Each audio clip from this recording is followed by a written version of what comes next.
Welcome to Week 15 and our show dedicated solely to DraftKings. Week 14, we got back on the horse and cashed in for the fourth time in 5 tries. We'll try and keep that streak going here in Week 15 with a great slate of players. We'll cover who they are coming up next.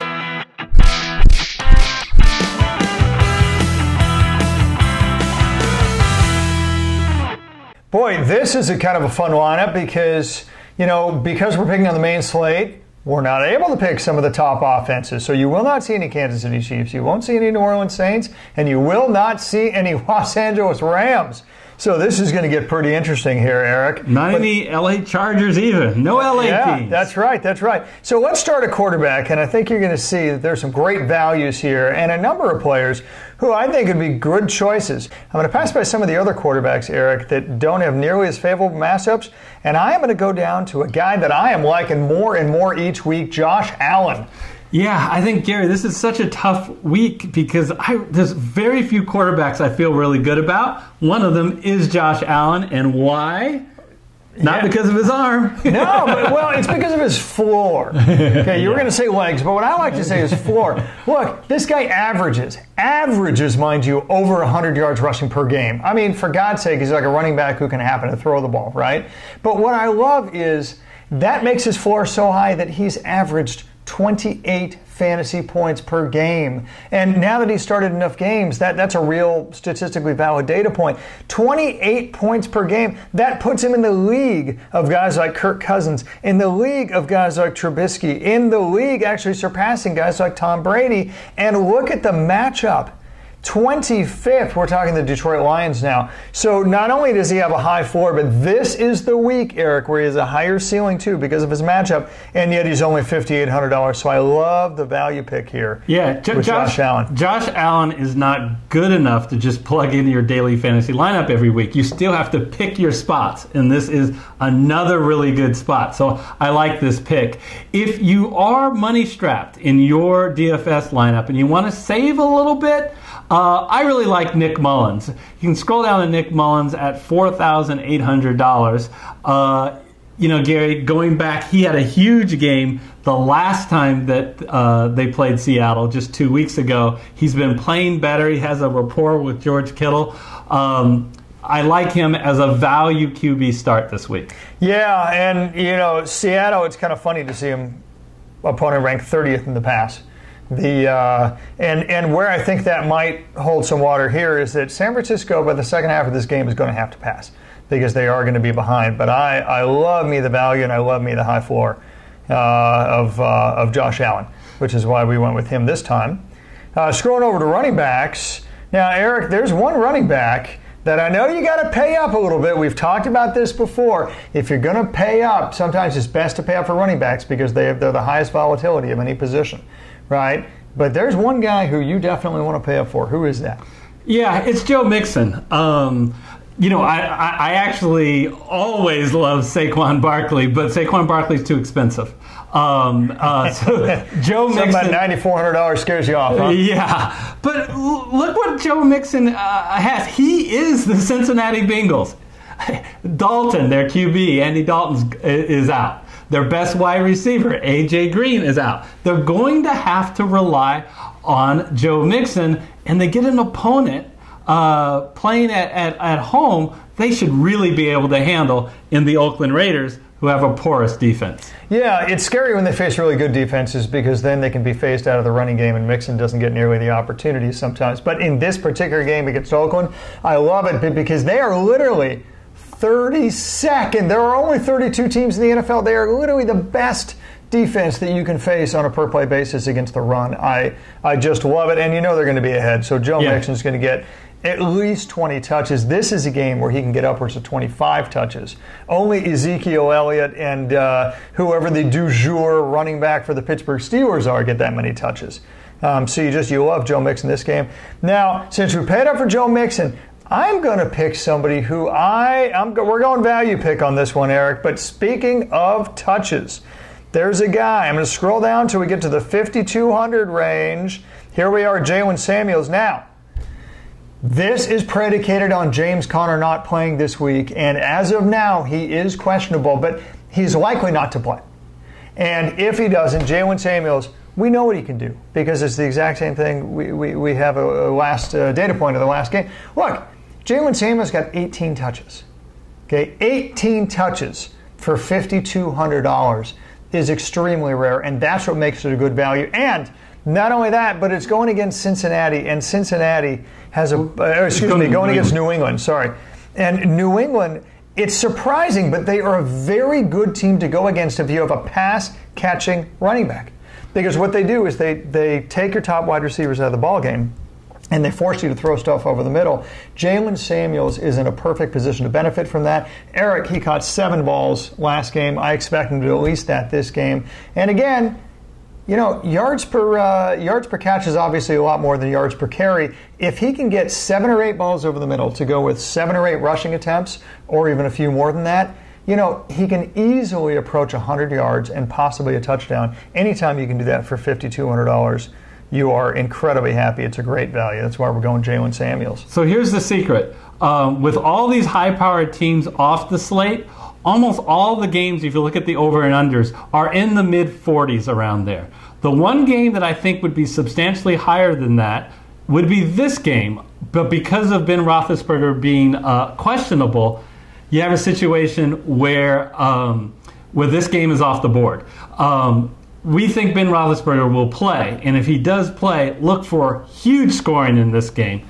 Lots of opportunities. Yeah, and for my next pick, it really is predicated on Ben Roethlisberger playing, and I think he will because, first of all, he finished out the last game, and second of all, he was walking and moving around noticeably without any limp of any kind, so he really looks like he's pretty healthy. And Pittsburgh needs this game. And Pittsburgh needs this game. That's right, certainly for playoff position to have any hope of catching New England for that. You know, the second bye in the AFC, they need to beat them this week. That's Juju Smith-Schuster. Look, here's New England's MO. They will double team your top wide receiver. What they do is they put their best CB on your second best wide receiver, and then they take your best wide receiver and they take him out of the game with a double team. The double team is a lot more effective than putting the best CB on the second wide receiver because they don't have a great CB. They don't have a shutdown corner. So what happens is this shouldn't be an Antonio Brown game. This should be a Juju Smith-Schuster game and a Jalen Samuels game, of course. So that's why I'm picking Juju Smith-Schuster. If you have to think to yourself, why is Antonio Brown $500 more than Juju Smith-Schuster? Folks, that's not based on game flow of this game. That's based on reputation. Go with Smith-Schuster. He's going to be a great value. I'm terrifically confident in picking him. He's a top 10 wide receiver in his own right. And once they take away Brown, most of the passes are going to go to him and Samuels. So we got Juju Smith-Schuster that we're paying up for. So now we're in a position we got to start saving a little bit of money, right? Because we've literally blown through over half of our budget in the first 4 players, and we got 5 to go. So for wide receivers, who do I like? Oh, I'm going to scroll that a ways, folks. You're seeing the screen move.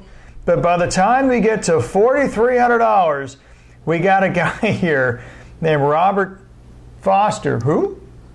Eric? Robert Foster? Anybody heard of this guy? He makes beer, Foster's. Hey, there you go. I'll tell you what's going on right now in Detroit. Not much. Yeah, not much. But this guy has 90 or more yards or a touchdown in 3 of the last 4 games. Galladay is being taken out of ball games. Galladay is being double-teamed or sometimes even triple-teamed. And so what's happened? Somebody has to step up for Detroit. There was some thought that somebody would be Bruce Ellington. So far, that hasn't happened. There was some thought that somebody was going to be Theo Riddick, for crying out loud, from the running back position. That has only happened to a certain extent. The guy who's taking the bull by the horns here, or taking the reins, or whatever analogy you want to talk about, is Robert Foster. So what about our third wide receiver? We're going even further down the list, Eric. We are saving some money. Don't worry. We're going to spend up later when it comes to tight end and flex. So we're going all the way down to a guy named Taywan Taylor of the Tennessee Titans. And again, what's the MO for Taywan Taylor? The MO is he's becoming the de facto number 1 receiver for the Titans. Why, you ask? Don't they have Corey Davis? Of course they have Corey Davis. But the reality is, look at what's happened over the last 3 games. Taywan Taylor has led in targets.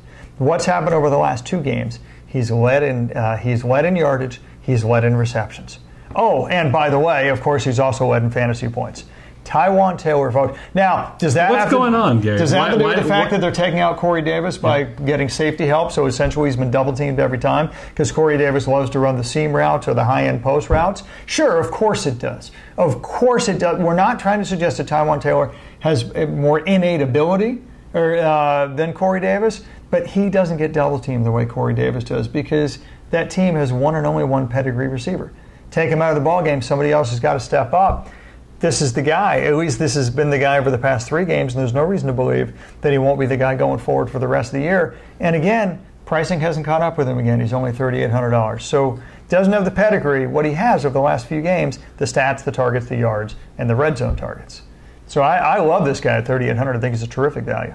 All right, so we've saved some money at the wide receiver spot. Where we're going at tight end, I think it might be a thank you move for what he did for us last week. I love me some Gronk. Gronk is back, folks. In case you haven't gotten the memo, over the last 2 weeks, he's gotten the targets, he's gotten the yardage, leading New England Patriots in both those categories. Eric, we're paying up for him a little bit. It's $5,800. I'm not going to lie to you. DraftKings pricing is caught up with the fact that Gronk is back. But I love the matchup, Eric. He's going against Pittsburgh. Pittsburgh gets crushed over the middle. They get crushed over the middle. You got a slot receiver, you got a tight end that you can start against Pittsburgh. Oh, man. All day and then some. And Gronk, man, Eric, I'm telling you, if he's going to lead the New England Patriots in targets and yards, there's no better team to go against practically as a tight end than the Pittsburgh Steelers.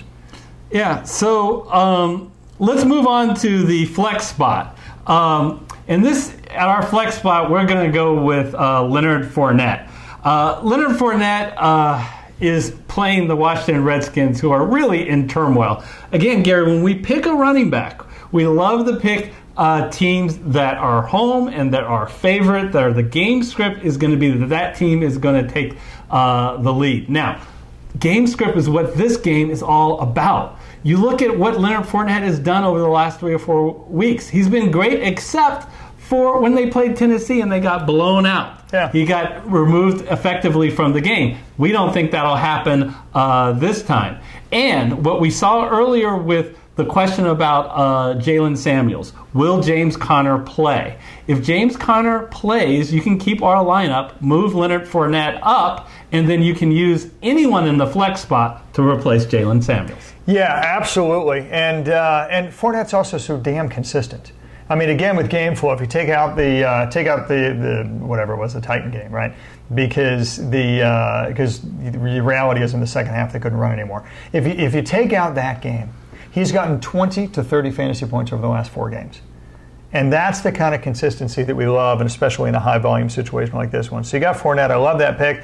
Finally, defense. Well, we saved enough money. We got $3,500 left. Let's go 3,400 Jaguars. Why? Washington statistically is the bottom defense, literally the 32nd defense in the NFL over the last 4 weeks. Something about Josh Johnson and Mark Sanchez have a lot to do with that, folks. Boy, that Alex Smith injury is just killing them. So I love the Jaguars. By the way, the Jaguars are back by dint of good recent play. They're back in top 5 defense for the season for the NFL. They're playing really well against a horrible offense. I love the Jaguars, 3,400. And that's your lineup, Eric. All right, give it to us from top to bottom. Top to bottom, Josh Allen, Joe Mixon, Jalen Samuels. Your receivers are Juju Smith-Schuster, Robert Foster, Taiwan Taylor. Finish it up with Gronk, Fournette, and the Jaguars defense, $49,900.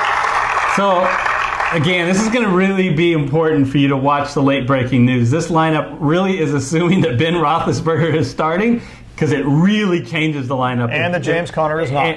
So watch that Pittsburgh game closely. Yes. So as you know, this was our DraftKings video.